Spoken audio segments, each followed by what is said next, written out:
Welcome to నన్నమ్మస్ kitchen. ఈరోజు మునక్కాయ వేపుడు చేస్తున్నాము.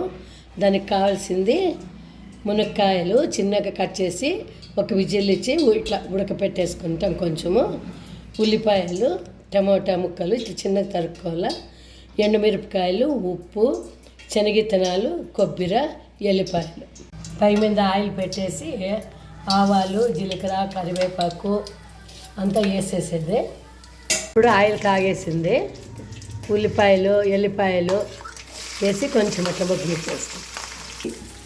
ఇప్పుడు ఇవన్నీ మిక్సీకి వేసి పెట్టేసుకోవాలి. ఉల్లిపాయలు ఆకు మగ్గేసినాయి. టమాటాలు వేసేసి ఇప్పుడు మగ్గిచ్చేసాయి. కొంచెము పసుపు వేసేసేయాలి. 3 భాగాలు మగ్గేసినవి. ఇప్పుడు మునక్కాయలని వేసేసేది. ఇప్పుడు ఒక 2 నిమిషాలు మగ్గేసింది. కారం వేయాలి. ఇప్పుడు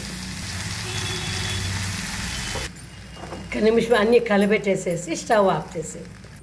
మునక్కాయ వేపుడు రెడీ అయింది. చేసుకొని చూడండి, లైక్ చేయండి, సబ్స్క్రైబ్ చేయండి. థ్యాంక్స్.